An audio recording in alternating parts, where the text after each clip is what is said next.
Sisi kama Watanzania mara nyingi sana tuko react, yani tuna react. Vijana wengi sasa hivi na 30s 40s wengi wako kwenye program za dialysis, programs za nini. Either ni kwa sababu hana bima ya afya au bima ambayo yuko nayo is the basic one. Insurance is a game of pricing the risk. Yeah. They won't give you the same kind of pricing ambao wangekupa labda ungekuwa uko fiti by the time you were taking the cover. Unajua watu wengine kwenye misemo wanalia mengi, akipiga picha kwamba hapa mambo yanakuaje, yanakuwa magumu. Bahati mbaya kwamba Tanzania tukiangalia bima tumeweka hii notion ya kwamba ni wizi. Mtu sasa amepata shida na hivi tungekuwa na bima. Nikuulize, mitambo yako umeikatia bima? Aha, nyumba iko Masaki, afu unakatia milioni 200. Sure. Yani risks ni nyingi ambazo tupo nazo na nyingi unaweza ukazitransfer zikatoka. Kwa nini mimi nikatie bima milioni 100 alafu mimi nife? Alafu wanaobaki ndio wapate milioni 100. Wanasema kwamba familia yetu imebaki na baba mkubwa. The moment the person wa familia amefariki, the baba mkubwa has changed. Kwa sababu kitu kingine ambacho watu wengi huwa hawafanyi ni kuhakikisha kwamba the people ambao wanakusaidia pale nyumbani na wenyewe wanapata hizo opportunity. Death is real. You can be here, dakika mbili unakookoa chat.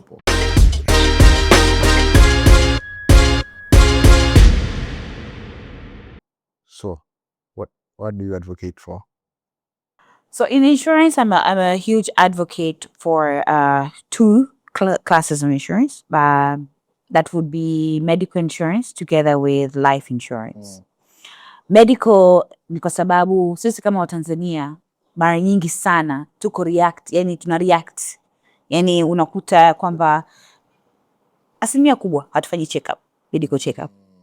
Lakini sasa hivi tumeshaanza kuona katika society yetu cancer is a real thing.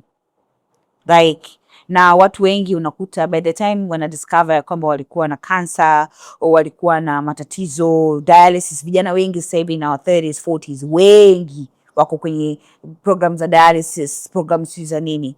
Lakini unakuta kwamba either ni kwa sababu hana bima ya afya au bima ambayo yuko nayo is the basic one. Au tumezoea sana kwamba tunaenda kwenye dispensary over the counter, tunachukua nasikia kichwa kinaniuma, nimekimbia paracetamol. Nina ka infection kidogo, nimeruka na Azuma. Nimefanyaje? But we have to take time to invest into our health. So by the time tunakuta ya kwamba tuko pale katikati, afya tayari imeshapata kizungumkuti, unaanza kwenda hospitali, bili zinaanza kuongezeka. Na by the time unataka sasa kuchukua hiyo bima ya afya, tayari kwa sababu you're already having the risk. Insurance is a game of pricing the risk. Yeah. They won't give you the same kind of pricing ambao wangekupa labda ungekuwa uko fiti by the time you were taking the cover. Yeah. So there are some advantages ambazo mtu unapata because tayari ulikuwa na medical insurance. Kwa sababu ukichukua medical insurance leo kuna vipimo vingine, matibabu mengine ambayo yana waiting period.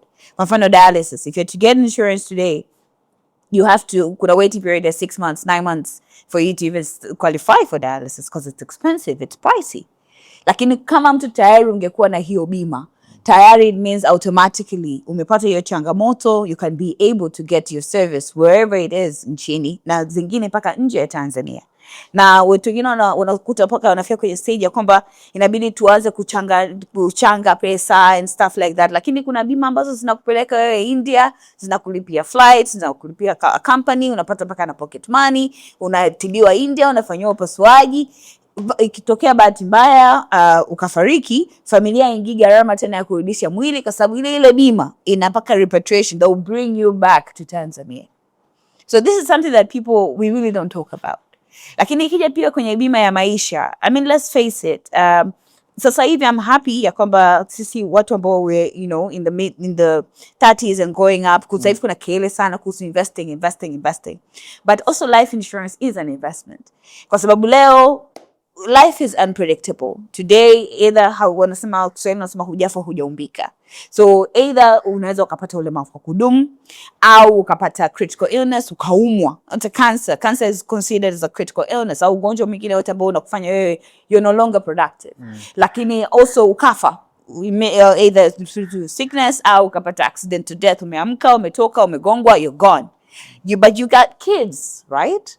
una familia, people gotta still study, maisha inabidi yaendelee. But kama wewe ulikuwa na hiyo life insurance, let's say ulikuwa unadunduliza unachangia kidogo kidogo, leo familia italia, lakini inapigiwa simu inaambiwa jamani kuna kamilioni 100 hapa, ile itaisogeza familia, itaipeleka from one point to another. Na kuna zingine ambazo ni investment cycle life insurance covers, ambazo utaambiwa kuna milioni 100, lakini kuna cover nyingine kama milioni 25 kwa ajili ya ada ya watoto. Kwa hiyo watoto wanaendelea kusoma. So wewe unakuwa unalia, lakini unasema afadhali baba Asmani kwa kweli ametuacha vizuri. Other than unajua watu wengine kwenye misiba wanalilia mengi. Yaani sio kama analilia tu kwamba kuna msiba, analilia kwa sababu akiangalia baki mtupu. Akiangalia, akipiga picha kwamba hapa mambo yanakuaje, yanakuwa magumu. Lakini pia tunaishi katika community, na mimi personally huwa ninaamini sana katika kusupport watu kwenye misiba na kwenye matibabu than maharusi. I mean, come on, unajua unafunga ndoa, unajua unaule, you can plan for it. Yes. But kifo, misiba, magonjwa, you cannot really plan for that. Na unakuta at times una rambi nyingi, you know, lakini mko kwenye the same community. As much as mnakutana kula bata, mnakutana kula story 2-3, mnaweza mkakutana mkaanza kuchanga hata katika vikundi kwa ajili ya bima. So mkiwa na bima ya vikundi, either ni group ya familia, group ya marafiki, group ya wafanyakazi wenzako, washikaji, nini, it really helps ya kwamba kukitokea na maafa wote mmekatia bima pale, hata rambirambi inakuwa kidogo ya maana, yani inampeleka mtu somewhere, you know. Kwa hiyo kama mtu mmekatia, let's say mmekata bima, let's say mmechangia kwenye mifuko mbalimbali ambayo inapatikana katika mashirika mbalimbali na taasisi za benki, mkaweka kidogo kidogo, one of you guys, kila mtu anachanga a premium, lakini ikatokea mtu amefariki, imagine mtu inalipwa milioni 10, familia inapata something to fall back on. So bahati mbaya kwamba Tanzania tukiangalia bima tumeweka hii notion ya kwamba ni wizi, ni iko complex, haieleweki, lakini hapana. The purpose ya kwamba hata sasa hivi kufanya hata mabenki yanauza bima, kufanya mataasisi, vishirika vidogo viwakala na agents, ni kuhakikisha kwamba tunapeleka hiyo information kwa watu wote. Ya kwamba bima ni kitu ambacho ni muhimu. Yaani inatakiwa, nchi zingine it's part of a basic need. Yani mtu kabisa anakaa anasema kabisa mshahara wangu wa kwanza, point ya kwanza nitakayofanya nini? Nitakatia bima. Point ya pili nitafanya nini? Nitakatia hii. Lakini sisi ni either traffic amekusimamisha kwenye gari, kuna bima ndio unaingia unafukata bima. Mtu anaumwa ndio mnaanza kusema inabidi tukatie bima, lakini by the time mnakata is too late.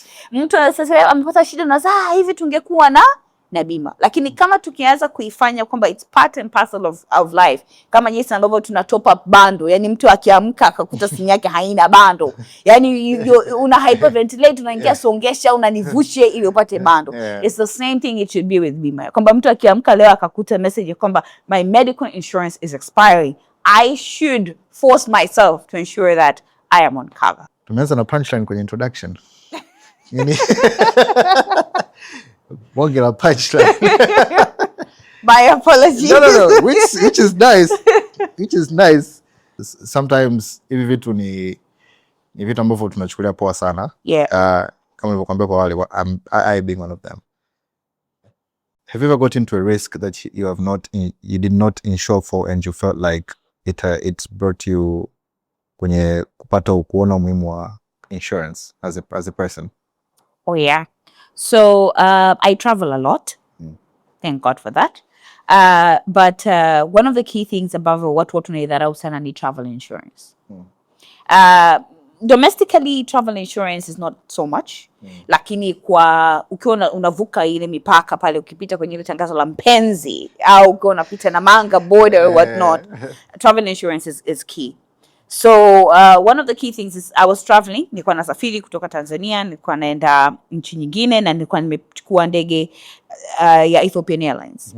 Na kwa wale ambao wanafahamu Ethiopian Airlines na Kenya Airways wana historia ya matukio ya masanduku yako kutafuta destination tofauti na ya kwako. So nimesafiri na nilikuwa sijabeba any other thing apart from a backpack, so kinguo zote na kila kitu viko kwenye lile sanduku, kwa sababu ninafahamu ya kwamba ninafika na naingia kwenye kikao.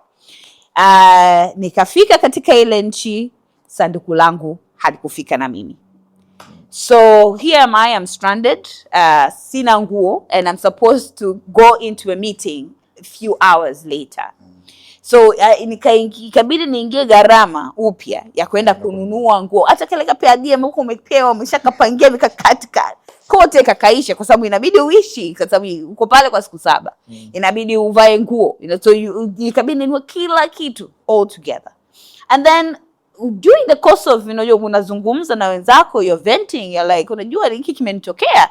Ndio kanambia, ungekaa umekatia travel insurance, ungeclaim, mbona ungekuwa umekupata hela sasa hivi, ungekuwa umesogea kidogo. Au kama ungerudi ungekupatia reimbursement, because unaenda matches pale kwenye airline, utajaza form, sanduku lako si inafanana hivi, sijui lina rangi hii, sijui ndani kulikuwa na 1, 2, 3, lakini as much as it goes, the best they can give is just $100. Lakini ungekuwa na travel insurance, ukiangalia kule policy, unaweza ukapata mpaka $500, $600. $600, yani wewe nguo unanunua mzingine mpya. So that made me think of, okay, and sasa kitu niumiza zaidi ni gharama ya hiyo travel insurance. It was only $12. $12 per month? $12 per trip. Per trip? Per trip, yes. Yani $12 inakava mpaka medical. Yani ukiumwa leo, ukapata emergency, umeumwa ghafla uko nje ya nchi, and you need medical treatment, inakava mpaka to $30,000 medical treatment. From $12. For $12. That's what I'm talking about. $12. Flight delay, so ndege imechelewa for more than 4 hours, that means ita cover. Flight yako imekuwa cancelled au umekuwa denied boarding, you are covered. And from that day nikawa advocate. Yani mimi safari popote hata kama safari ya siku 2, you catch me with travel insurance. And funny enough, even recently I just came from holiday in December, and we had traveled as a group, and the same incident happened. Everybody was complaining. I was chill because I had my travel insurance. But when I came back, mimi nimeclaim, elangu ishaingia, maisha yameendelea, wengine wanalalamika, jamani niliwaambia lakini. So you see, lakini kagharama ni kadogo sana, but we don't see that because we are always focused on it's expensive, it's big, it's major, it's this, but it is available, it is very accessible, na sisi ni haki yetu tuichukue. Sijai kukaa kufikiria kwanza kuhusu swala travel insurance. Unajua pia kwa sababu topic insurance imekuwa very limited, I think, in terms of knowledge as well. Okay. Most of us tukisikia insurance tunaenda kwenye medical insurance because maybe our health is imekuwa key. Alafu kwenye magari kwa sababu it's necessary. Na hiyo ni kwa sababu ni lazima. Lakini pia unajua hata kwenye insurance ya magari sio kwamba tumeichukua kama insurance. Tunasema tu kwamba tunalipa bima, lakini hatufikiri kwamba tunafanya compliance. Sio kama unalipa bima kwa sababu yani we never go deeply into saying this is the reason why I have to pay it. Lakini nalipa kwa sababu I have to. Compliance. Na wameongelea sasa hivi hapo swala travel insurance. In a nutshell, what other insurance is not popular but is as important as these ambazo nazifahamu? Contents insurance. So, tuna nyumba zetu, kwa mfano. Tupo hapa leo, tupo kwenye studio, tuna production, tuna mitambo hapa. Nikuulize, mitambo yako umeikatia bima? La hasha. But you move around with it, you go to events, you shoot events, and hii ni mitambo ambayo sio chini ya milioni 30 plus that you own. But this is like your lifeline. This is like your business. But you see, hata wewe hauja insure. But what if I tell you ya kwamba you can actually be at peace kwa sababu you can insure mitambo yako, your full lifeline on it, just under content insurance. And you insure against theft, against damage. Na inaweza paka kustretch paka katika simu yako kwa sababu simu yako na yenyewe ni kifaa chako cha kazi. But tuna watu wangapi ambao sasa hivi ni content creator Tanzania? Ni wengi sana. People are buying these expensive gadgets. People are walking around with expensive gadgets. Zinapotea and nalia, and that life moves on. But actually you can be able to have your cover, including paka drones and stuff. Zote zinakuwa insured. So that is something that it's a milestone to natural, but people are not taking consideration of it. Okay, tutoke kwenye contents. Kwenye property zetu tu za nyumbani. Tuna TV zetu, tuna mitambo, tuna boomers, wengine GBL and all that stuff. Marshalls, which are very expensive. People haven't insured that. Zinaweza zikaribika, zikapata damage to electric short, au zikaibiwa, lakini you can ensure that pete zetu that we have inside the house, jewelry and things like that, they can be stolen, right? But you can insure that through domestic package, homeowners insurances. Dada ameanguka, ameumia, anasafisha kitu, ameumia, amevunjika mguu, hiyo ni liability kwako, kwa sababu anakaa kwako, anafanya kazi kwako. Lakini kama umeikatia ndani ya homeowners ambayo ina extension ya hiyo mpaka kucover hizo compensations za watu ambao wanakusaidia kazi nyumbani, that means you can be able to leverage on that. Lakini ndo kama ninavyosema, similar to magari, watu wengi wanakatia bima ya nyumba. Tena sio wengi hawaendi hata kuinclude contents, wanaenda kwenye nyumba structure. Either utakuta mtu amekatia, either yalishamkuta, moto liwaka, nyumba ikaungua, jiko la gesi lilipuka, nyumba ikaungua, hapo ndo anasema nimeona jirani pale nyumba iliteketea, au ya kwangu nikakatia bima. Au amechukua mkopo. Kwa sababu ukienda benki ukachukua mkopo au benki au microfinance ukaweka nyumba yako kama dhamana, sheria namba moja ni kwamba lazima iwe imekatia nini? Bima. So that's the only time. Na hata katika kuikatia hiyo bima, watu pia watadanganya value. Ataikatia based on the value ya mkopo. Yaani jinsi mkopo unapopungua na yeye anavyoshusha, anasahau ya kwamba value ya nyumba huwa ina appreciate. The value of the house and the property appreciates. It never depreciates. Sasa unakuta zina changamoto, tunakuja sasa kwenye element ya under insurance. Yaani wewe ulikatia nyumba iko Masaki, afu unakatia $200,000. Sure. Angalia Masaki eneo ilivyo, the value is like $1 billion plus. Lakini mtu anakomana hiyo 200. Lakini sasa moto unawaka. Haya, tunaanza kukutana kwamba Bob, you market value ya nyumba yako. So as I said, in Tanzania, I think much as the conversation is there, we are thankful ya kwamba now the trajectory is changing. We are thankful at the regulatory office in a push sana awareness. But it's still a cultural thing. So for example, if you travel down ukaenda hata huku chini tu nchi za Afrika kuza kusini, hata po Kenya tu. Kenya wako more advanced when it comes to insurance penetration. In Tanzania, we are less than 2%. But in Kenya, they're above 2%. You know, the katu. But when you go to South Africa, you're talking about 6-7% penetration in terms of insurance. In South Africa, insurance, first of all, the flexibility in payment. You pay it monthly. So ni kama ka installment kana katwa kwenye your account. Lakini apart from that, kuna sheria ambazo zimefanya some things kuwa compulsory. So for example, in South Africa, mtu yoyote ambaye ana nyumba, kama jinsi ambayo Tanzania ukiwa ile land rent lazima uilipie, it's the same in South Africa. As long as you're owning a property, whether it's rented, whether ni landed ya kwako mwenyewe au ni lazima utaikatia bima. So it's part of compliance pia. Kwa hiyo inaweka hiyo obligation ya kwamba I have to do my homeowners insurance. Medical insurance as well. There's no brainer. You gotta have it because it's a need. Mtu utaumwa na utahitaji. Tanzania hiyo bado. Na ingekuwa ni mwanzo mzuri sana wa kuweka hiyo perspective ya kwamba guy, wewe una own nyumba, at least at minimum have your building insurance structured.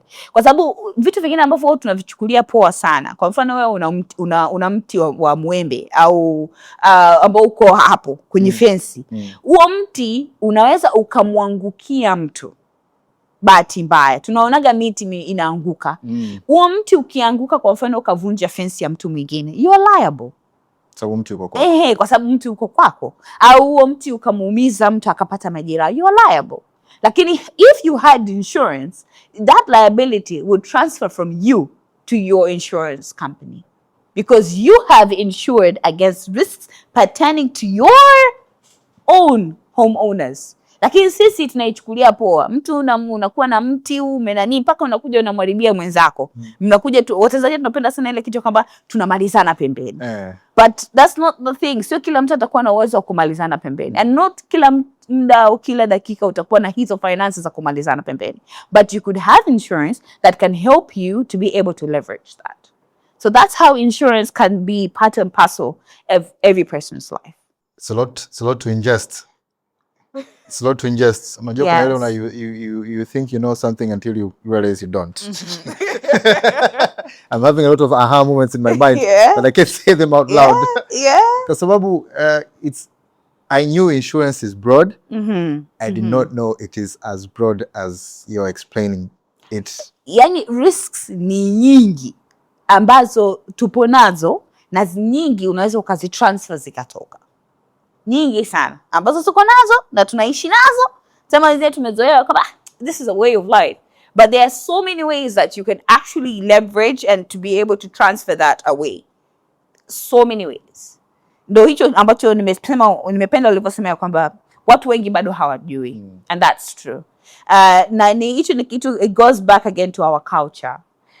Mfano mzuri, Tanzania kwa mfano tulivyokuja na bima ya maisha ilikuwa ni ngumu sana kuuza mwanzoni. Kwa nini? Tulikuwa obviously the conversation is about death. It's about disability. It's about wanaokuja kupata hizo benefits ni wale wanaobakia. Sio wewe ambaye umeifanya nini, umeisotea. Sasa kibongo huwa tunapenda kile kitu kama what's in it for, mimi napata nini hapa? Yaani kwa nini mimi nikatie bima milioni 100 alafu mimi nife? Alafu wanaobaki ndio wapate milioni 100. Yaani kwa hiyo ikawa ngumu kidogo. Bwana COVID ikaja. When COVID came, the conversation changed. Because people came now to realize, death is real. You can be here, dakika 2 unakookoa, haupo. Watu wakaanza sasa kuelevuka. Ndio hata tukaona hata vikundi insurances zikaanza kuspike up. Kwa sababu imagine uko kwenye kikundi kimoja, kila siku huyu kafika baba, huyu kafana mama, huyu mwanamke kafa.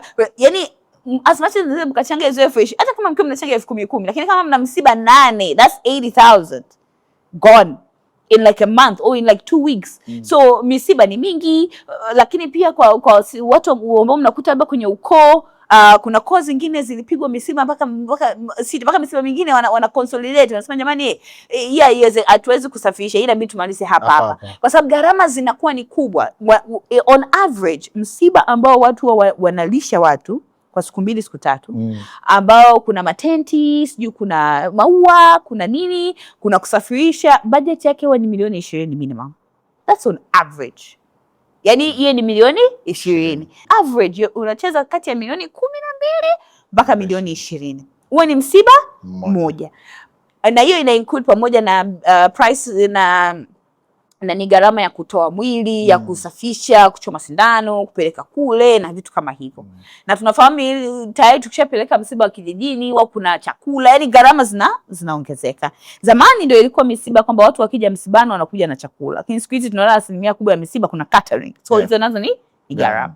So unaweza kuta labda umeajiriwa, ofisi itatoa let's say mahema, inaweza ikatoa gari la kumsafirisha marehemu, inaweza ikatoa jeneza, but that's like the utmost. Hizi gharama zingine zote zinakuwa zimekuangukia wewe, na wengine wanakuta mmeuguza kwa muda mrefu, so tayari hata pesa zimeshaishia kwenye nini, kwenye kuuguza.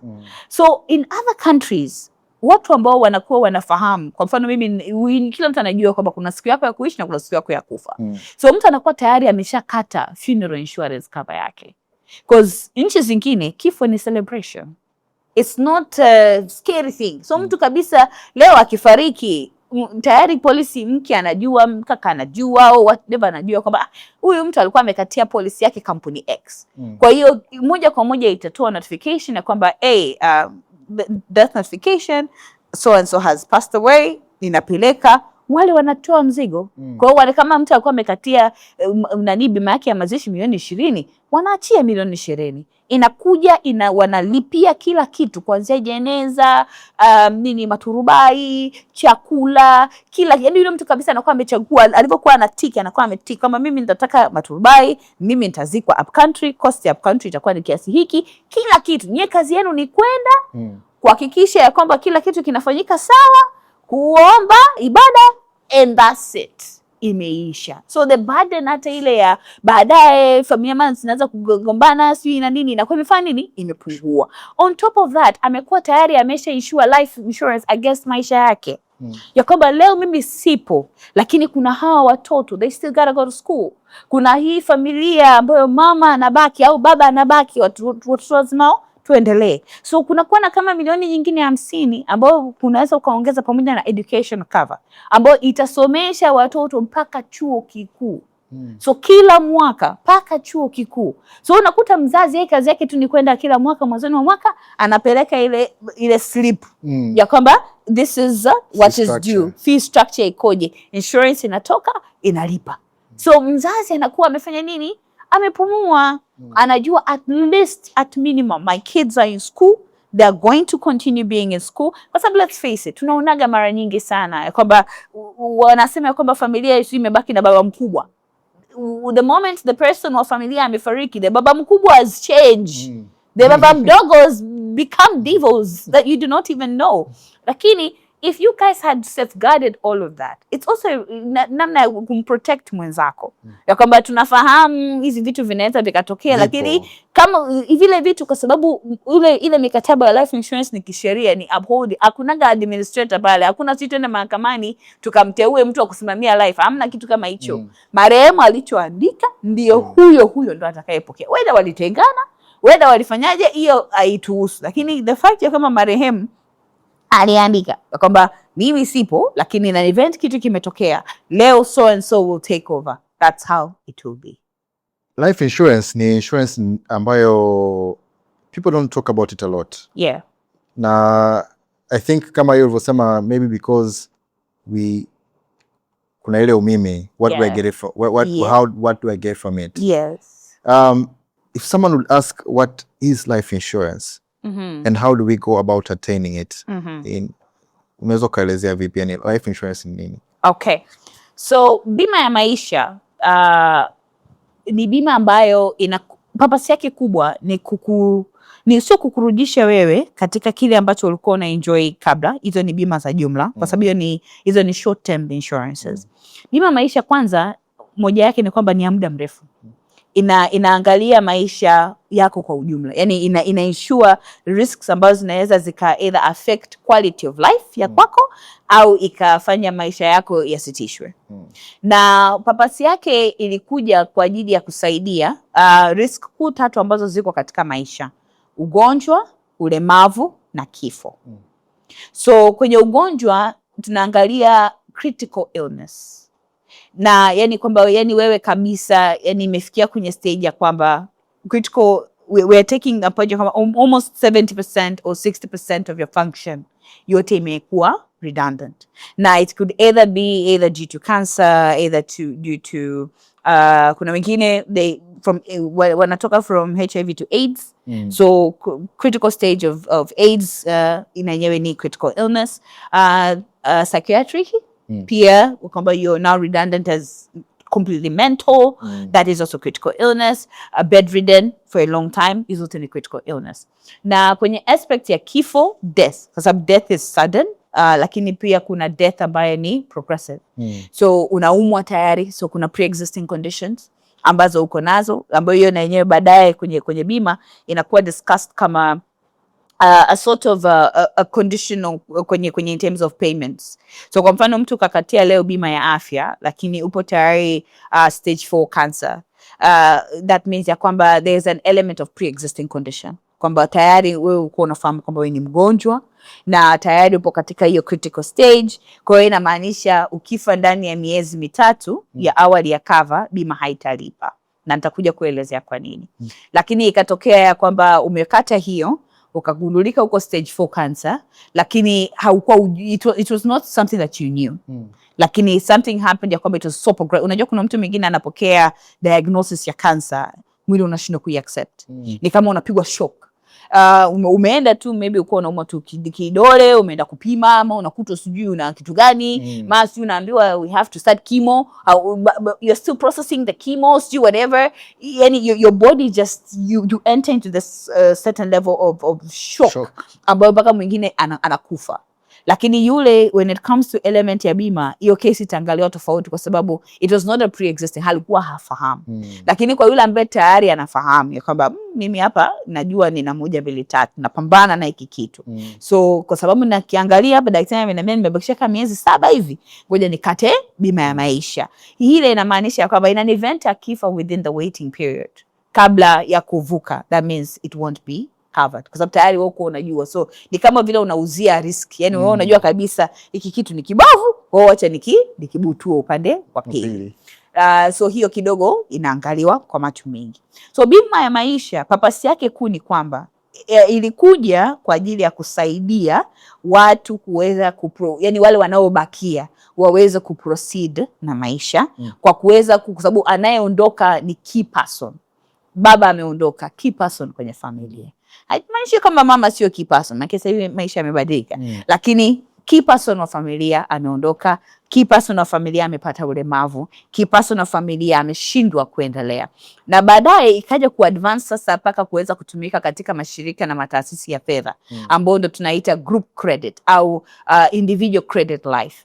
Credit life inamaanisha we are still insuring against ulemavu, against kifo, against critical illness. Lakini the difference ni badala ya this time ya kwamba hiyo pesa ukipata hizo changamoto kwenda kwa beneficiary ambao ni wanafamilia, itaenda kwa benki.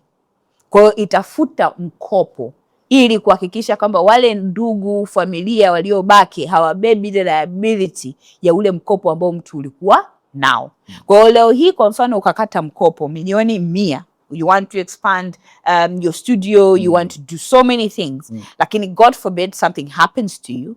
And obviously kwa sababu hivi vitu umeviweka kama rehani kwa ajili ya mkopo, kama dhamana, badala ya benki kuja na kuanza kukamata, kuuza vifaa, kuuza studio, kufanyaje, they will just go and trigger your life insurance cover. Kwa sababu wewe tayari ulishailipia. So the difference ni kwamba this time around the beneficiary utakuwa umeiweka ni benki. So tayari hapo imepunguza hiyo liability. Kwa sababu ilikuwa imetokea kwamba unakuta familia nyingi sana, as much as watu wanakuwa wanalia kuhusu msiba, kilio kingine ni kwa sababu ya zile dhamana. Kwa hiyo unakuta mtu amefariki, benki imekaa hapo nje inasubiria. Ile mnamaliza ile siku ya 3 mnaamua matanga, benki inaleta fomu. Marehemu alikuwa amekopa na hii nyumba ya familia ilikuwa ndio dhamana. So inabidi mlipe mkopo, mna siku fulani au tunakuja kuchukua nyumba. So you can imagine. So ikaleta chuki kubwa sana dhidi ya wananchi na taasisi za fedha. Kwa hiyo ikabidi taasisi za fedha ziende kwa insurance companies kuambia, I say, what can you guys come up with that can help us to be able to maintain and cover this risk? And that is when ikaleta sasa element ya bima ya mikopo. Yeah. So life insurance ni progressive. Nchi zingine bima ya mikopo is not such a big thing kwa sababu watu wametengeneza other modalities za kuhakikisha wanalipa mikopo yao. Lakini nchi kama Tanzania, it was the only way to help us penetrate with life insurance. Kwa sababu kama nilivyosema awali, ni ngumu sana kuuza bima ya mazishi Tanzania. Kwa sababu mwingine anasema bwana mimi nikifa watanizika tu. Yaani kwa nini mimi nianze kulipa bima ya mazishi yangu hapa wakati nina watu wangu na watoto nimewasomesha, mtanizika. Yaani aseni ile iweje? Kama familia ikikataa, kanisa litanizika, msikiti utanizika. You get me? Lakini mtu akisema nataka mkopo, nataka kuvuta mkopo wa biashara niende China. Lakini sina dhamana. Dhamana yangu mimi ni ndogo. Leo mimi nikifa hapa, hii kitu biashara yote inakuja kuchukuliwa. So hiyo bima ya mkopo ikaonekana kwamba hii kidogo ina uptake. Alafu following COVID, bima ya vikundi sasa ndio ikaja. Kwa sababu ndio vikundi vingi vikaanza kuwa formed, watu tuna magrupu, tuna microfinance. Mimi binafsi nina vikundi kama 5 ambavyo ni very well structured vikundi. Kwenye hivyo vikundi 5, as much as tunafanya investments, as much as tunafanya mambo ya jamii na kadhalika, lakini kwenye element ya bima tumelisimamia ukucha kweli kweli. Na imetusaidia kwa sababu tumeona kabisa ya kwamba let's be honest, mzetu amepata shida. At that point in time, wewe unaweza usiwe na hizo 100,000 au 300,000 za haraka za kutoa. Lakini kwa sababu kila mwaka tunakumbushana ile renewal period, kila mtu anajua kwamba nina 1,500,000 ambako kana fall due for renewal for this period. Kwa hiyo utahakikisha utaiweka tu, kwa sababu mwisho wa siku ikitokea kitu chochote, sisi kwenye kwa mfano kwa kitu kikubwa ambacho kina cover kubwa zaidi, sisi tumekava baba, tumekava mama, wakwe, tumekava watoto, tumekava yani mpaka risks, disability na kadhalika. Kwa hiyo chochote kinachokuwa kinatokea without that confinement, it's an immediate notification, hela inatoka, tunaweza kumkimbilia na kumpatia mwenzetu. Na mpaka tumeenda sasa, tumefanya mpaka bima ya afya ya kikundi. Kwa hiyo tuna bima ya afya ya kikundi ambayo ni basic, ambayo tumeweka paka knowledge ya kuweza paka kuwa force wenzetu kuweza kuwakatia mpaka wale wadada na kaka ambazo wako tuko nao pale nyumbani. Kwa sababu kitu kingine ambacho watu wengi huwa hawafanyi ni kuhakikisha kwamba the people ambao wanakusaidia pale nyumbani na wenyewe wanapata hizo opportunity. Kwa sababu wengine ni wakina baba, wengine na wenyewe wana familia zao. Kuna cover ambayo it's cheaper mpaka shilingi 200,000 ambayo ina cover baba, mama na watoto wawili. Watu wangapi? 4. Hiyo shilingi 200,000 leo ukamkatia dada yako wa kazi, ana watoto wake wale wawili ambao either wako hapo au wako kule Njombe. Akapata kadi, wakawa wanaenda hospitali, wanatibiwa. Hiyo ndio retention, kwa sababu kila akiangalia hapa natokaje? Bosi amenikatia mimi mpaka bima ya nini? Ya afya. Au kamkatia ya NHIF ambayo anaweza hata kumweka mama yake na baba yake kule mkoani. Wale wazazi wataona value ya kazi ya mtoto wao kwa sababu wanatibiwa, wakiumwa wako hospitali, wana shida wako hospitali. So ni kitu ambacho watu wengi tunakiignore, na tunashukuru kwamba sasa hivi serikali imekuja na movement ya bima ya afya kwa wote. Lakini as much as on top of that, ile bima ya afya kwa wote ni inakupa ile basic medical cover. But wewe kama umeajiriwa, unajua kama una mtu ambaye yuko nyumbani ana handle chakula chako, anajua maisha yako, it's very paramount ya kwamba the basic ambacho wewe unaweza kumpatia kama benefit is good health insurance, ambayo itakava mpaka ndugu zake and what not. It's a retention mechanism. Kuna wengine wako kwenye maofisi wanapambana, lakini kila akifikiria natokaje hapa, wakati nikipata shida natijua napelekwa India, nikipata shida leo yani mtu atafanya kazi kwa uadilifu kwa sababu ya zile underlying benefits ambazo anazipata kulingana na bima. Mfumo wa bima ya vikundi ukoje? How does one go about to having a bima ya vikundi? Okay. Mara nyingi sana watu tukisemaga hivyo wanadhani ya kwamba kikundi chako lazima kiwe kimesajiliwa legally au sijui kinafahamika katika taasisi fulani. Hapana. Yani ni kikundi tu, hata kile cha WhatsApp, as long as ni kikundi ambacho it's an organized, mmekubaliana ya kwamba sisi tunataka kuchukua cover hii hapa. So what you need to do, obviously standard, itabidi mfungue account ya kikundi. So katika hizi taasisi mbalimbali, CRDB, NMB, wapi, TCB, NBC, unaenda tu unaomba kufungua account ya kikundi. Kwa sababu hiyo ndio account ambayo itakuwa inatumika katika kukusanya ya zile premium zenu, na account ambayo itatumika na insurer wakati analipa hiyo benefit ya bima. So baada ya hapo mtatengeneza hata kama ni 1-page constitution of what you guys are all about. Purpose yenu na uongozi labda mtateua hapo kwamba tutakuwa na uongozi ambao tutasimamiwa na fulani na fulani, na this is how the account is going to run. Then following that mtatengeneza tu maazimio ya kwamba tumehamia kama minutes ya kwamba tuingie katika bima ya kikundi kwa na shirika fulani ambapo kila mjumbe atakuwa analipa kiasi fulani, and then from that mtakusanya premium zenu, alafu mtazi deposit. Alafu wale viongozi ambao mmewachagua sasa ndio watajaza ile form, watatoa taarifa, wataleta taarifa zenu ambazo inabidi muwapatie pamoja na vitambulisho vyenu. So vitambulisho vya NIDA, majina ya wazazi na wakwe kama mtakuwa mmechukua mpaka element ya kukava wazazi na wakwe, na majina ya watoto na partners na the beneficiaries, ni nani ambaye atapokea in an event of something happening to you as the principal member. So who will be the person who is going to collect the benefit following thereafter. So it's very, very simplified. It's not very technical. It's just a game of few documents. Na kwanza for the first time mkiwa mnaingia mkifanya hivyo, that means the next time is just a renewal, na mtaleta tu information za either wale ambao wametoka au wale ambao either wamekuwa deceased au wale ambao ni wapya wanaingia kwenye mfumo wa kikundi, na inakuwa ni endelevu. So kuna taasisi zingine ambazo you only need 5 members to join, but standard sasa hivi kwenye market ni 10 members, at least 10 members to join. Yeah. What myths that have been surrounding the insurance industry? Kwa sababu kumekuwa kuna mazungumzo, watu wengi, vitu ambavyo vimewafanya watu wengi pia wasiwe very proactive kwenye swala la insurance, ni ile kuona tu kwamba tunatoa hela alafu inawezekana kama mwaka huu nimelipa bima labda let's say 100,000, alafu mwaka umeisha, sijaumwa, sijapata ajali, pesa yangu imeondoka, next year nimeweka tena. Hicho ni kitu ambacho tu kipo kwenye society. Kuna myth gani zingine ambazo ni vitu ambavyo vinaongelewa kuhusu insurance ambavyo vinaonekana ni kweli lakini sio kweli? Okay. I think one of the key things ambazo watu wanazungumzia sana ni kwamba bima ni wizi. Kama vasema kwamba nimelipia sioni benefit, why should I pay? Au nimepata changamoto afu bima imekuja na sentence nyingi sana. Yani wanakuambia kwamba katika kuchukua wako vizuri, lakini katika malipo sasa kuja kulipwa zile clauses ambazo utaambiwa zile yani imani tu wasikulipe. I think kitu ambacho ni muhimu pia cha kuelezea pia kuhusu bima ni kwamba bima is not a standalone thing. The principle ya bima ni kwamba, one, you have to be truthful to me, the one I'm taking the risk, as the way that I must be truthful to you who is giving me the risk.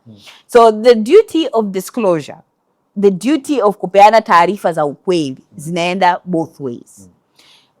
Mfano mzuri, kwenye bima ya magari ambayo asilimia kubwa unakuta mtu anafahamu thamani ya gari lake. Yani to be honest, wewe unaendesha Range Rover Villa, kila mtu anafahamu hiyo Range Rover Villa. Au mfano mzuri, azasikia juzi kampa Hamisa gari. Ile value ya gari jamani, leo ukiingia ukaisearch inajulikana. Alafu mtu anakuambia kwamba naomba ikatie milioni 200 value. Milioni 200. Lakini tukienda kwenye mtandao ile gari value inafanya nini? Inafahamika. Sasa changamoto unakuta ya kwamba kwa sababu unakuta insurance company yeye anapambania biashara, yule pale yeye hataki kupata cost kubwa. Wote uwezo ile mnakutana. Wewe unaniibia na ufanye nini? Unaniibia. Kwa hiyo mimi nitakukatia kwa bilioni ngapi? 200. Fresh. Haya, leo umegonga pale taa Magomeni, unaniletea claim. Mimi nakwambia Bobu, hapa kuna kipengele kimoja kinaitwa under insurance. Uli under insure the value of your vehicle. Tayari nitakupiga penalty. Kwa hiyo nitakachofanya, nataka nilete ile gari to the true value. Kwa hiyo kama kwenye market ni milioni 800. Nikishaileta kwenye milioni 800, ninaikalculate kwamba kama iko milioni 800, best not insured, this is what I was supposed to pay you. And then I will penalize you kwa kuingiza kidude kinaitwa under insurance penalty. Kwa hiyo ninakuleta chini tena. Kwa hiyo unakuta uko unategemea upate hata 200, yani kama 180 ngapi? Unaweza kupata milioni 60, 70. Kwa sababu ya kitu gani? Penalty. What tulikubaliana kwamba fanya nini? Tunadanganyana from inception. So that's where ugomvi mkubwa unapoanza kwenye nini? Kwenye insurance. Kwamba wewe kwa nini hukuniambia? Lakini mimi nilikwambia wewe pia kwa nini hukuniambia the value? Ndio kile ambacho nilisema awali kuhusu nyumba, property. Ya kwamba property insurance mtu umekuwa umekatia kitu fulani, lakini mtu anakuja anakuambia kwa nini hukuniambia 1 2 3. So insurance I would say ya kwamba sasa hivi tume advance sana hata katika mifumo. Nimefurahi sana kuona sasa hivi hata TRA ukiwa sasa hivi hata kadi ya gari is digitized. So data nyingi unakuta TRA amesha integrate na mfumo wa bima wa taifa wa TIRAMIS. TIRAMIS ameintegrate na LATRA. Kwa kuna integrations nyingi sana. Na the purpose yote ni kwamba ni kutusaidia sisi hususan kwenye bima ya vyombo vya moto kuhakikisha kwamba vitu yani tunaelekea kwenye aspect ya kwamba hata ile value ambayo unakuwa umeinunulia wakati umeingiza import inakuwa inaonekana kwa mtu ambaye anakuja kuunderwrite bima. Sasa inatusaidia sisi streamline the disclosure ili tuondokane na hizi aspects za under insurance. Lakini jambo lingine ambalo pia huwa ni conversation ngumu when it comes to bima, hususan bima ya afya, ni zile exclusions. What is excluded? Mfano mzuri, au hata kwenye maisha, suicide. Ukijiua, policy nyingi, suicide is not covered. Leo hii umeenda mbugani, umefanya mchezo wa baluni, umepanda ile baluni, hot air balloon. Ile ni risk ambayo wewe umejichagulia wewe mwenyewe. Okay? Yaani ulikuwa unaweza kuishi maisha tu vizuri ukiwa hapa ardhini. Aya, umeruka, umeenda Zanzibar, umeskydive, umefanya jamani, we live once, ukapanda ile ukaskydive, ukafika chini, bahati mbaya haujafa, ile ukapata ulemavu wa kudumu. I'm sorry, that was your own recreational activity. That will not be covered. Because that was your own recreational activity.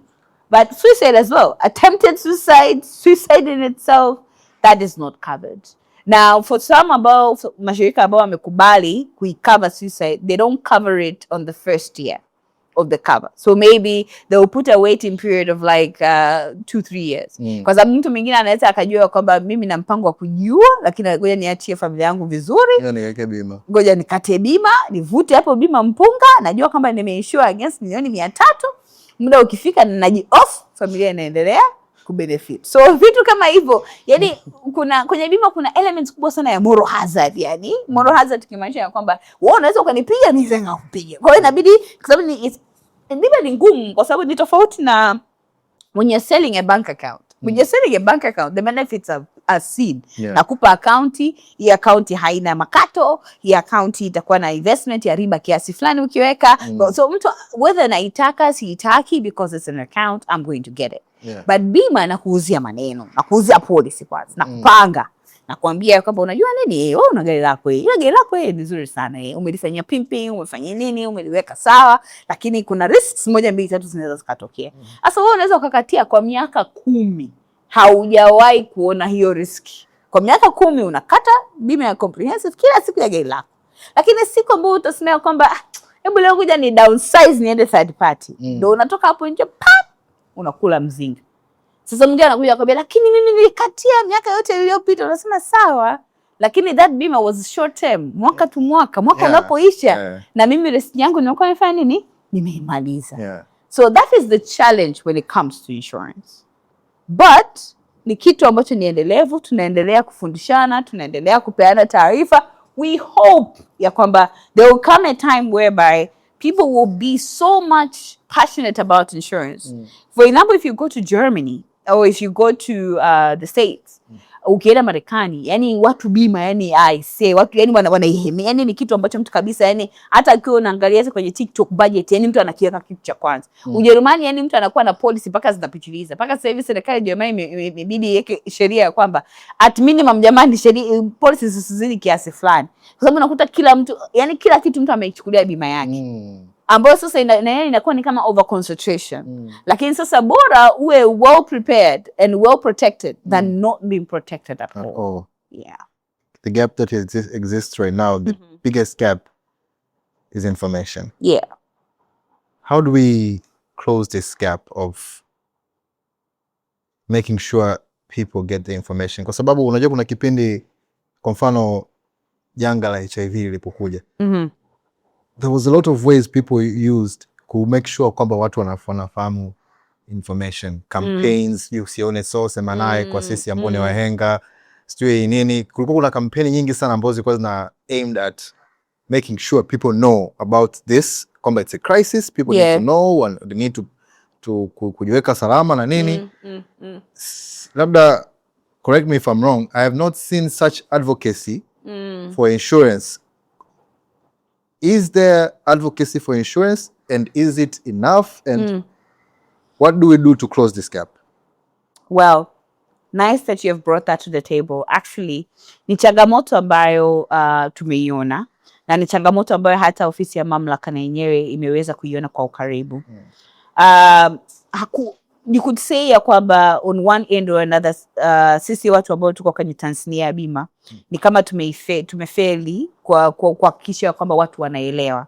Unajua hata katika stigma, hata COVID ilivyokuja, serikali ilitumia mfumo mingi sana, mpaka maigizo ya kuweza kuhakikisha kwamba watu wanaelewa namna gani ya kutumia barakoa, namna gani ya kusanitize, to a point ya kwamba imekuwa kama the way of life. I mean, sasa hivi asilimia kubwa watu tayari tuna stigma hata kushikana mikono, kwa sababu yani ni kwa sababu ya post COVID tumeshajua kwamba unajua kuna hiki kitu, so imetengeneza hiyo taswira. Na I think kwenye bima na yenyewe kuna kazi ambayo inabidi sisi tufanye. Matches ndio tutazungumza katika umati, na uzuri ni kwamba hata mamlaka ya usimamizi wa bima ya Tanzania it saw the importance ya kuweza ili kusaidia sasa watu wengi waweze kupata bima, ikaruhusu hata mabenki yaweze kuuza bima for the purpose ya kwamba mtu tayari anaamini sana benki. Na kama mtu anaamini benki, ni rahisi sana kwa mtu kuweza kuchukua bima, kwa sababu anaamini ya kwamba benki pia watachukua muda wa kuweza kumwelimisha mtu kuhusu manufaa ya bima. And that's why we are here. Lakini bado hatujaona ile movement on the ground. So kitu ambacho tumepewa kama target, kama taifa, kama mamlaka, kama associations mbalimbali za madalali wa bima, mawakala wa bima, mabenki wakala na kadhalika, ni kwamba tuhakikishe tunatengeneza programs, either ni mifumo, either ni kufikia mashuleni, either ni kufikia katika mataasisi, lakini pia tufanye kazi na content creators. So kwa mfano katika mwaka huu target kubwa ni namna gani tunatumia watu wenye influence katika society kuwafanya mabalozi wa bima. Ni either katika kuwaelimisha wao wenyewe kwanza waelewe ya kwamba bima inafanya nini, lakini pia kitu kingine ni either kuwapa even a taste. Unajua mtu anakuwa balozi mzuri pale ambapo amekipitia kitu na akakielewa. So mfano mzuri ambao nilitoa mimi mwenyewe kwamba once mimi nilijua kwamba kuna travel insurance, nimeisoma darasani, ninaiuza, unajua unaiuza on a daily moment, lakini it's one of those that you just unajua kwamba ni product ipo. Lakini siku ambapo niliona kuna benefit nilipata following changamoto, that means ya kwamba nimegeuka sasa advocate. Kila mtu ambaye nakutana naye namwambia kwamba unasafiri unaenda wapi? Kisha umekatia bima ya safari. Unajua kwa sababu tayari imefanya nini? Imeshanitokea. So ni kitu ambacho tunajaribu kutengeneza mfumo rahisi, either kwa kufanya campaigns katika masoko, campaigns katika mashule, campaigns katika vyuoni, lakini bado yani I feel kwamba pia kitu kingine ambacho kinatubana ni products ambazo tuko nazo. Kwa sababu kwa mfano ukiangalia katika masoko ya nchi zingine products ni nyingi sana. Mimi napenda sana wanyama. Mimi nafuga sana wanyama. Mimi napenda sana paka. Kwa hiyo ukikuta gharama ambayo ninaingia katika paka wangu, yani ile check up, sijui chanjo, sijui ngapi, sijui kapata ka infection. Kuna paka wangu mwingine ambaye nilimnunua kwa gharama nyingi sana, nikamleta hapa nchini, nikamkatia mpaka ka pasipoti, lakini bahati mbaya alifariki kwa kuweza, lakini alifariki, lakini by the time anafariki kuna gharama kubwa sana, almost 1 million nilikuwa nimesha spend, kwa sababu alipata kama paka wenyewe wanauma magonjwa ya watu wazima, alipata diabetes. Mimi nilikuwa namlisha hizi vyakula vya kizungu, kumbe kuna namna ya kualisha. So mimi nilikuwa tumeshazoea kwamba tunampata portion morning, afternoon, evening, kumbe I'm not supposed to do that. I'm supposed to space it out, sijui kitu gani, na wewe paka huko kimpa dagaa na kuzilia, maisha yalikuwa ni mengi, lakini kumbe bahati mbaya akadevelop diabetes. So by the time nampeleka hospitali na anafanywa hivyo vipimo, akapata maskini organ failure, tuna pump damu inatoka kutoka kwenye tumbo. Yaani tulikuja nikakuta bill ilifika almost 1 million. But I had to pay. Lakini nchi zingine kuna pet insurance ambayo unamkatia mnyama wako dhidi ya magonjwa. Sasa mimi yule ni paka. Sasa kuna wale ambao wanafuga nguruwe, ambao tunafahamu nguruwe ni uwekezaji.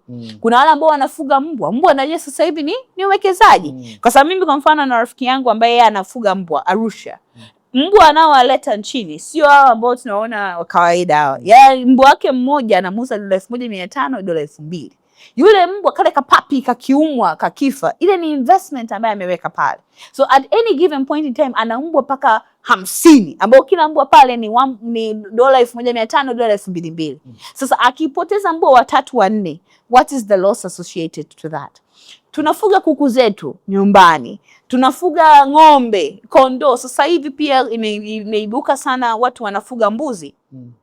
Mbuzi, watu wanaleta mbuzi kutoka South Africa, wale wakubwa, na vimbuzi tunajua kwamba vinazaliana, kwa ni investment. Lakini unakuta mtu analeta mbuzi, vinaibiwa, vinafanyaje, asema bwana tutatengeneza nyingine, lakini kumbe angekuwa amewakatia bima, ambazo bima zipo kwa ajili ya wanyama, ya mbuzi, kondoo, kuku, ng'ombe, unapewa reimbursement yako against kifo, wameumwa. Saa zingine kuku tunaambiwa kama wamepata mafua ya ndege, inabidi uchinje, ukote. Vifaranga umevileta, vyote vimekufa. Umeleta vifaranga 3000, vyote unaamka asubuhi vyote vimekufa. Umepata changamoto, mbuzi wameibiwa, mbuzi wameumwa.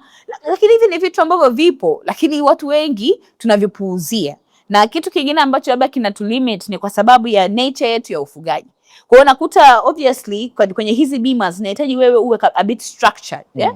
Kwa mfano kama una kuku wako 5000, hatutegemei wewe mtu ambaye unafuga kuku 5000 utakuwa unatumia the same modality ya mtu ambaye anafuga kuku 200. Tunajua kwamba wewe kuku 5000 utakuwa na mtu ambaye at least daktari anayekuja na waona, utakuwa umejengea banda ambalo liko proper, linapuliziwa madawa, utakuwa unachukua tahadhari katika mtu yani regular check up kuangalia hao kuku. Sasa kama unachukua hizo gharama zote katika take those steps, you can also take another step kwa kuwakatia bima. So these are the conversations ambazo inabidi watu tuwe tunakuwa navyo. Kitu kingine ni kuhusu bima hata kwa content creators. Kwa mfano content creators mna vifaa vingi ambavyo kama nilivyosema awali mnatembea navyo. These are your livelihoods. Lakini unakuta ya kwamba leo na kesho, kwa sababu content creator yani ile process yake nzima ile ndo hela yake. Ikatokea leo that has gone down the drain, huyo content creator anasimama vipi? So those are the things ambavyo tunatakiwa sasa kama sisi kwenye tasnia ya bima tuangalie ni namna gani, yani there is this concept ambayo iko katika elements of innovation, inaitwa design thinking, where you look at the customer's needs. Yani unakaa unamfikiria Linda ana miaka mingapi, Linda anafanya nini, Linda ana engage na kitu gani, what are the pain points ambazo Linda anadeal nazo kila siku. Na tunaona makampuni ambayo yamefanikiwa sana kwa kufanya hivyo. Mfano mzuri ni M-Pesa. M-Pesa aliangalia what are the pain points ya Mtanzania. Ya kama Mtanzania pain point yake kubwa ni namna gani atapata hela, namna gani ataituma hiyo hela. Ataitoa point moja kuipeleka pointi nyingine. Baadaye wakasema okay, ameshapata hela, ameshaijua. Sasa ni namna gani ambavyo tutamfanya Linda maisha yake yawe well simplified katika soko. Wakaja sasa na super app ambao ndani yake ndio kuna songesha, kuna na hiyo songesha yenyewe ni pain point kwamba saa zingine mtu unakuwa pale unataka kulipia kitu una hela. Lakini ili usiaibike supermarket, tukupe nini? Songesha. So it's the same thing na bima. Ya kwamba inabidi tuangalie kwamba how can I help you to be able to simplify your life. Yeah. How did you get into all this insurance thing? Sababu, if I have been listening to you, I've listened to you before. And I've been listening to you today. Na ni kitu ambacho nimeona uko passionate nacho sana. As a person, what drove you to this industry? I see that I landed accidentally. Interesting. Accidentally, and I thought that, so I come from a family where my dad has been in the insurance industry for like all his life. He worked in insurance, retired in insurance for 40 plus years. He managed to reach the self-actualization table by becoming the Commissioner of Insurance of Tanzania, something that he served for 15 years, led the reformation of so many things in the insurance industry. So one of his dreams and passion was that apatikane mtu wa kufanya insurance. That wasn't my passion. So I was passionate about, if you've listened, I'm passionate about equity, fairness, and justice. So I went to school and I studied law. So I did my bachelor's in law. And then after that, I had a good fortunate opportunity. But nilipata scholarship kwenda kusoma further into international banking together with corporate finance. So my passion has always been about commercial. I'm passionate about money. So movement of money, simplifying money, financial inclusion. That has always been my passion. So once that happened, and I had an opportunity to practice kidogo while I was in the UK. And then I also had a chance to become a certified banker. while I was still in the UK.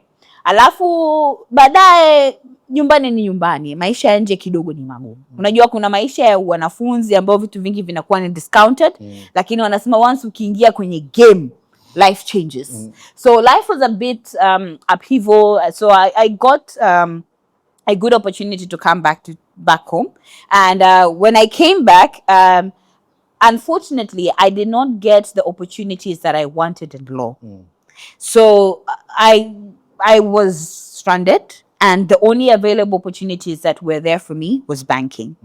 So I got a chance, nikaanza kama graduate management trainee. So you're basically a graduate who's learning about management within the bank. So you get to rotate katika all units kwanzia bank. Yani unaanzia teller, unatoka teller, unaenda customer experience, yani kuhesabu hela, kufunga, yani benki yote unakuwa unaifanya. So for the span of 18 months to 2 years, wewe unakuwa kiraka, yani unapelekwa kila kifield, yani kila sehemu wewe unakaa pale unajifunza. Now the purpose ni kwamba ukitoka hapo wanakuwa wamekutrain wewe as future management. Kwamba obviously as a future management you need to understand what the bank does. The whole system. The whole system, the ecosystem. So you sit in tough rooms. You have to go into very tough board sessions sometimes, management sessions to defend ideas of change and all of that. So in one of that, I came up with an idea kwamba there was a lack in terms of wateja kukatia bima na kuweza kupenetrate how we can build the insurance into space. So that was the green light that the management saw. And so they placed me katika corporate banking, lakini katika segment ya insurance premium financing and asset finance. So that was the introduction of insurance. So being in that, much as I had the banking and the credit, because credit is also linked one hand in another with law and things like that, because you're now dealing with insurance premium financing, you need to understand what insurance is about.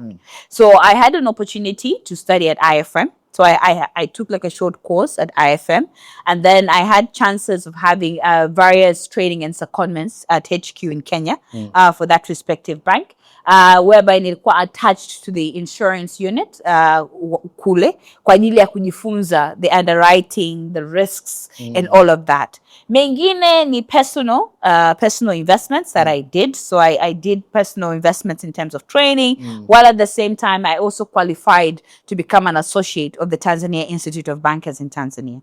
So I wanted to merge the knowledge of both. And serikali ilivyobadilisha sheria 2019 katika kuruhusu sasa mabenki kuwa na madawati rasmi ya kuuza bima katika kwa ajili ya kupush penetration, hapo ndo anasema hapo ndo palikuwa pa kutokea kwangu, because nilikuwa nimeshapelekwa kusoma, nimepata this experience. That's when I was chosen to be one of the spearheading partners wa kuweza kuanzisha dawati ya bima katika benki fulani. So it has been an upward experience from that, whereby obviously we continue learning as we go.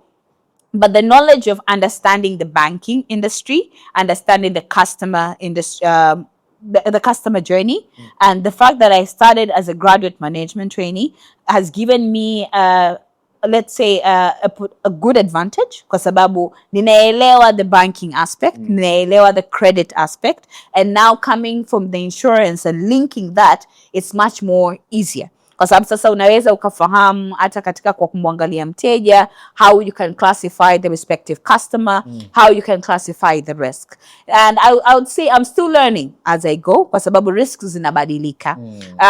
Every single day, sasa hivi tunajaribu kuangalia, mwanzoni tulikuwa tunaiona AI as a risk, but now we are looking at it as AI as a tool. I mean, right now I'm looking at how can I use AI to help me tap into the ecosystem, kwa sababu sasa hivi at an average mtu yote ambaye ana miaka yani mtu yote ni zamani nilikuwa nasema mpaka miaka 30, but a lie. My mom is well into almost 60, lakini she uses ChatGPT. Yani kuna vingine ambavyo mpaka yeye ananifundisha sasa. Kwa sababu yani tulimuintroduce, lakini sasa yeye amekuwa guru. Kwa sababu sasa unakuta anapiga picha afa anamuuliza ChatGPT, hii inakuaje kuaje? And sometimes I'm like, nilikuwa naumwa kitu fulani, enda hospitalini, nikamsikiza daktari, nikakicha GPT, nimetumia GPT, nimepona mimi. So you see, ya kwamba now AI is becoming a conversation.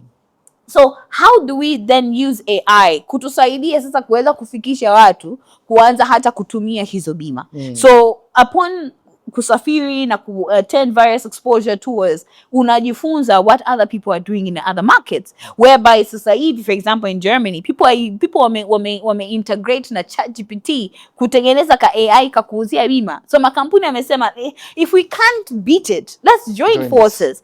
But that is something that we also need to incorporate. So I would say that we are still learning. The risks are many. Exposures to various challenges are also many. So it's something that I look at it as insurance is a lifeline. There is still a lot that needs to be done in Tanzania, and there is still a lot that needs to be established. So part of the thing that it's my personal ambition is to be one of those people who will integrate the new way of underwriting insurance in Tanzania, whereby tuondokane with just the normal basic risk, tuondokane with the flat line kwamba as long as ni gari rate ni hii hapa. No, let us look at lifestyle. Huyu mtu anafanya kitu gani? Ana interact na kitu gani? What are the things ambavyo zamani tulikuwa tunavi exclude, now we can exclude kwa sababu life is what is changing. Mfano mzuri hapa tumesema kwamba it's standard ya kwamba mtu akifanya bungee jumping wa akifanyaje, that's their own selective risk. Lakini if you go to other countries, bungee jumping is a touristic attraction. They earn money from that. So immediately when you start telling people, if you bungee jump, if you do this, you're on your own. Tayari umeshapunguza appetite of that touristic activity. But how can we create safety mechanisms to be able that we can support such an industry? So those are the things and the conversations that we should have. Tuondokane na kwamba kila mtu anakuwa na kukazania mimi nataka niuze bima ya magari tu. Hapana. Kwa sababu hata mfano mzuri kwenye life insurance yenyewe, one of the key things ambapo bado Tanzania hatujaitap ni investment insurances. Tunazo zile ambazo zinatupa saving, kwa mfano ukilipia kuna kama saving ambayo unapata na kadhalika. Tunayo ya retrenchment ambayo kwa mfano ukipunguzwa kazini itakusaidia kulipa installments mpaka 10 mpaka 12 za mkopo, alafu baada ya hapo inabidi uwe umetafuta another source ya kulipia. Lakini in Kenya for example they have termination insurance ya kwamba in an event umefukuzwa kazi na una liability ya mkopo, hii hela ambayo umekuwa umeinsure itakuja kukava. Kuna pension insurances ambazo zipo kule ambao mtu anakuwa anajichangia kama mfuko wake mwingine wa EI wa element ya bima. Kuna insurances ambazo ziko catered for ambazo zinaenda sambamba na stock exchange. So those are the things that sasa tunaona kabisa jamani, hata tukiangalia soko la hisa la Tanzania limekuwa very active. I mean kama umekuwa umeangalia recently hapa kuna watu wamekuwa mabilionea ghafla. Soko la hisa liliamka, mtu ulikuwa na hisa zako zilikuwa worth milioni 70. Unaamka hisa zilikuwa worth milioni 500. Why? Kwa sababu ya kampuni mbili, movement zimechange. So mimi kuna watu juzi wali screenshot zile wameziweka kabisa kwamba for the first time I'm a billion. 1 billion. You get, but that means ya kwamba kama tumeweza kuona advancement katika stock exchange, that means all other lines tunaweza tukaona the same way. Yeah. If you were on the street today, and you would happen to meet a couple of people, especially the youth ambao ndo wengi tunawadvocatea kufanya vitu kama insurance, a minute or two, what would you tell them about insurance? If there's something ambao ni burning point ambao ungesema labda nimekutana na kikundi hivi nataka niwaambie kitu fulani ambacho sina muda wa kutosha, there's something I need to tell them and then go my way, what would you tell them? Ningewaambia kwamba bima ni ajira. Ningewaambia kwamba kuna fursa nyingi sana ambazo mtu anaweza akafanya ili wewe kwanza unajilinda wewe mwenyewe, hususan kwenye element ya bima ya maisha. Ya kwamba kama vijana ambao tumekaa hapa kuna chochote ambazo kinaweza kikatokea, lakini kwa kujichangisha hapa kila mmoja tukalipa shilingi 6,000 kwa mwaka, kila mmoja hapa tunaweza kama kikundi tukapata bima ambayo itatusaidia sisi tukifa, au ikatokea kwamba mmoja wetu amefiwa na mke au na mtoto. Lakini cha pili ningewaambia kwamba bima ni ajira, ya kwamba waichukue kama an opportunity ya wao kutafuta namna gani ya kuwa mawakala wadogo wa kujitegemea wa bima. Na kuwa wakala, ndio tunajua kwamba kuna zile requirements ambazo zimewekwa kwa makampuni, lakini leo hii haya makampuni mengi, mabenki, taasisi za kifedha, taasisi za bima zenyewe zinatafuta vijana ambao watakuwa mawakala wao wa kuwauzia bima, na wanalipa against kila policy kuna commission ambao unapata. So unaweza ukapata hadi 10%, 15% ya hiyo policy ikawa kama kwako kama kipato. So instead of sisi kuiangalia kwamba pia kwamba bima inafaa watu wa namna fulani, bima ni ya kila mmoja.